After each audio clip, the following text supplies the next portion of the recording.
Pemerintah imbau warga tidak khawatir, namun tidak bisa dipungkiri, peredaran vaksin palsu telah timbulkan keresahan pada orang tua yang sudah jelas buah hatinya diimunisasi di rumah sakit atau klinik pemberi vaksin palsu, khususnya juga warga lain yang memvaksinasi balita di periode 13 tahun ke belakang.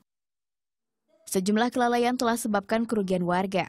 Untuk itu, Yayasan Lembaga Konsumen Indonesia menilai warga bisa ajukan tuntutan pada instansi medis yang melanggar hak pasien juga pada pemerintah. Sebagai bentuk pertanggungjawaban, juga efek jerah agar kejadian serupa tak terulang di masa mendatang. Kasus vaksin palsu ini kerugiannya massal, sehingga saya kira untuk membuat efek jerah kepada pelaku-pelakunya itu bukan hanya soal mengganti rugi secara kasuistik atau vaksinasi ulang, tapi saya kira masyarakat bisa melakukan gugatan class action kepada rumah sakit dan juga kepada pemerintah, Kemenkes dan juga kepada Badan POM. Sementara pemerintah masih terus mendata jumlah korban untuk revaksinasi atau vaksin ulang bagi yang membutuhkan. Penyelidikan dan pengungkapan sindikat pembuat, pengedar, dan pemberi vaksin palsu juga masih berjalan.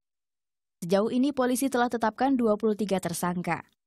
Terdiri dari 6 pembuat atau produsen, 9 distributor, 2 pengepul kemasan vaksin bekas, 1 pencetak label, 2 bidan, dan 3 dokter. Para pelaku manfaatkan kelemahan sistem pengawasan, tingginya kebutuhan, dan keterbatasan vaksin jenis tertentu di pasaran. Ya, mereka menangkap peluang itu ketika kemudian dia menawarkan ada tawaran dari rumah sakit swasta tentang perlunya pengadaan vaksin. Dia ikut di situ, dia kirim email, dia ajukan proposal dan kemudian dia bernegosiasi dan kemudian dia mendistribusikan vaksin palsu itu. Terkait adanya keterlibatan sejumlah tenaga medis, Ikatan Dokter Indonesia pastikan akan ada sanksi bagi dokter yang terbukti salahi kode etik dan sumpah jabatan.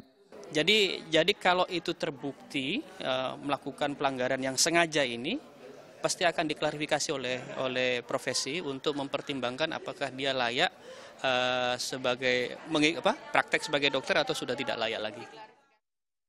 Sebelumnya dalam rapat dengar pendapat dengan DPR, Kementerian Kesehatan ungkap sejumlah rumah sakit dan klinik bidan terbukti gunakan vaksin palsu. Fasilitas-fasilitas layanan kesehatan ini adakan vaksin lewat jalur tidak resmi. Berdasarkan penelitian, sejauh ini terdapat 4 jenis vaksin palsu yang beredar di pasaran. Ikatan Dokter Anak Indonesia nyatakan tidak ada dampak medis dari kandungan vaksin palsu. Namun tentunya penerima tidak mendapat imunitas seperti seharusnya. Tidak menutup kemungkinan pula vaksin palsu beresiko infeksi, mengingat proses pembuatannya tidak steril. Peredaran vaksin palsu berawal dari laporan kecurigaan adanya pengiriman dan temuan vaksin tidak sesuai prosedur. Menelusuri, polisi kemudian menangkap pembuat serta sejumlah jaringan distribusi vaksin palsu. Sindikat telah beroperasi selama lebih dari 13 tahun. Tim Liputan melaporkan untuk NET.